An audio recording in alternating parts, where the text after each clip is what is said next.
الرحمن الرحيم الحمد لله رب العالمين والصلاة والسلام على سيدنا محمد وعلى آله وصحبه أجمعين مدحدا kala duwan bulshada rayidka Soomaaliyeed iyo ka soo qaybgalayaasha qof walba salaantiisa iyo maqaamkiisa meesha uu fadhiyaan ku siinaya assalaamu alaykum warahmatullahi wabarakatuh ramadaan kariim Allah naga aqbalo amaasha iyo waajibaadka bishaan gudanayno hana ka yeelo bishaan bil qulubta ummadda Soomaaliyeed Ilaahay uu ku wanaajiyo burcad isugu mariyo insha Allah inta kadib runtii kulankan iyo shirkan wada tashiga ah arrimaha doorashooyinka waxa weeye dib u eegista dastuurka iyo khilaafaadka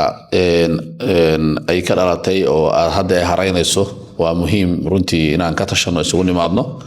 aad baan u mahadcelinayaa Sonsa kulankan inay soo qaban qaabiso oo runtii xilli muhiim ah ku soo beegmaya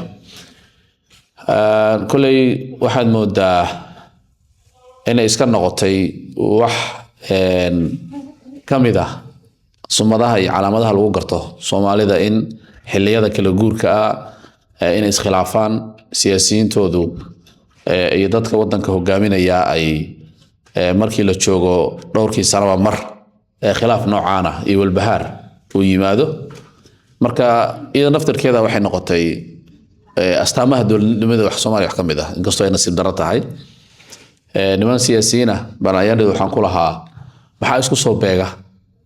kala guurka iyo khilaafaadka iyo abaaraha 16 17 abaar daran oo tan oo kala ah Soomaaliya soo martay 2022kii abaar ba iyadana jirtay aad u daran hadda 2026 aan joogno abaar daran baa jirta marka waxa ay dhulka wuxuu ka tarjumayaa wuxuu ka falcelinayaa khilaafka iyo musiibada iyo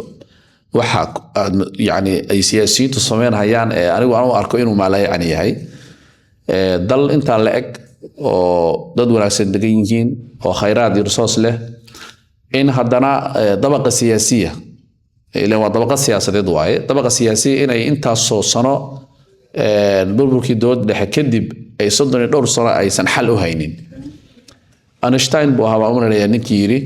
hadii khalad ka dhaco oo isla wadadii khaladka haddana aragtida ku saxdo waa li waay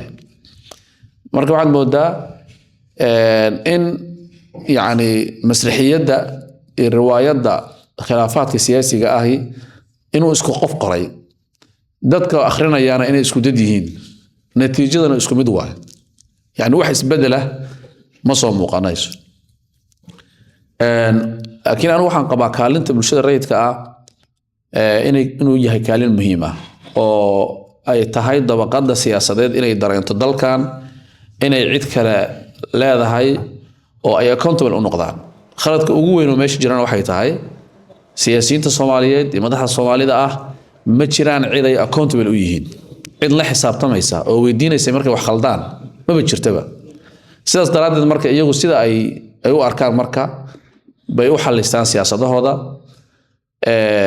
marka anu waxaan qabaa bulshada rayidka kaalinteeda inay muhiim tahay inay waxaana fiicnaan lahayd ay proactive noqoto inay noqoto mid mubaadara leh oo iyadu waxa waaye inta aan dhicin khilaaf dhicin inay arimahan ay markasta ay qorshe ka leedahay cod dheer leedahay ay ilaalinayso waxyaabaha lagu balmo mucaahadaadka ama balan ha noqoto ama dastuur ha noqoto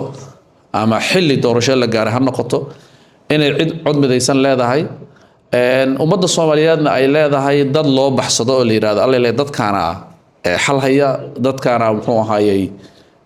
wax sheegi kara laakiin haddii bulshada dhan laga waayo cid mubaadara leh iyo cid cod dheer leh ama xataa dadka siyaasiyiinta ay maqlayaan oo dhageysanayaan haddii arintaas marka rajo xumo waayo anu waxaan qabaa marxaladan marka waajib aad u badan baa inoo yaala iyada oo Soomaaliyaba ay sii galayso marxalad khatar ah mararka qaar kood waxa la oran karaa nafaq mudlim ay sii galaysaa mugdi waaga hore mushkiladaheenu annaga nagu koobnaayeen mushkiladu waxay ahayd Soomaalida dhexdeeda ah ama mushkilado sideedii qaar kamid ah Soomaaliya ha sheegtaan goosasho ha sheegato Soomaaliya inteeda kale ha isku hayso khilaafaad ku saabsan doorashooyin iyo dastuuri yani mashaakil Soomaaliyeed gudaheeda ahayd وأنا حليسين كرت رجعنا وكم وقت لكن هذا واحد مدة إن عيل دير لو توري وأرنت هذا الصومالية أي ميسس كلا أو عالمي أي تعالى أو لو قرفين هيو أو لو جحجح هيو أو إلى يرانت واحد مغلي شرني صوماليا والله تشريا والله صوص صعدا والله قوق صندونا بلايا صوص صعتا بلايا اللي شيء شري مركز هذا يضو دي حقيقة أنا أرجع حسين إيمان يرجع سبحان الله يجوا النور إن شاء الله ما أكيد دونا إنك استجيل له سبيه لكن واحد مودة يضو هذا لو تشوفه إن لو جيد إن صوماليا أي مركز ثلاثة وضع صوماليا أي كبح ذيك عن هذا إن جيوبوليتيكيسكا جغرافيا سياسات مر بإيربي هنقص عصبان هذا إيربي دهوره أوجري لكن وياه أدب نقول بدين هاي أيضا وضع أركيسانو حالات أدو عكرم بسوكر لي ما أنت دجال كإيران سوكر لي سامين تسولي هاي وحلاقي يبقى إني دي وحياة بدن وأنا قد نقالها إن الله شيء حتى قحرا أي كدلته هدي بدأ سيرته أو لابط النص ومريس لحرة وهو يميل أي وحنوجا إيمانيا ملها هذا وإحنا أركي وردك دقول لي هاي international airport دوبي بالله حرة وأنت أقوير هدي دكذي كاحرمان airport سمحوها هاي دياري دي كاجي ماني يدوك كاحرمان دلق نوصل بعملهن أبار وأنا هيسا مرك مشاكل ككلون هيستا بنجا بدن بق مرك ومسجد القاضي كرنه مثل خلاف سياسي أو مشاكل كرنشان مرك أنا وحن قبا أي نطردنا بتصنو وركنا هاد هذا talada aan soo jeedinayno sida saaxiibka imaha waa suuga hadda uu soo jeeday modeliska uu ka hadlay ha noqoto ama tala dhab ah siyaasiyiinta aan kula noqonayno runtii ayaa dheed wala shirnay oo de akhyaar mid ah la kulantay waana la hadalnay laakiin waxaan qabaa aniga inaan sii badino intaysan tala faraha ka bixin inaan balkaalin la yaqaano aan ku yeelano waana noo ballan qaadeen oo qoliga golaha mustaqbalka ayaantii waxay sheegeen inay ay principally aaminsan yihiin in bulshada rayidka ay korjoogtana ka noqoto rol dhexdhexaadina qaadato dawladana sidoo kale inay ogolaato oo bal cid runtii isu soo dhaweysa aan ka ahayn de hadaladooda iyaga isu jawaabayaan oo xinifta dhalin kara cid u dhaxaysa in la helo oo ay dhageystaan aad muhiim u tahay marka waa mahadsantiin waa ku dheeraaday hadalka ilaahay subhanahu wa ta'ala umuraha inoo sahlo aad baad mar labaad mahadsantiin assalamu alaykum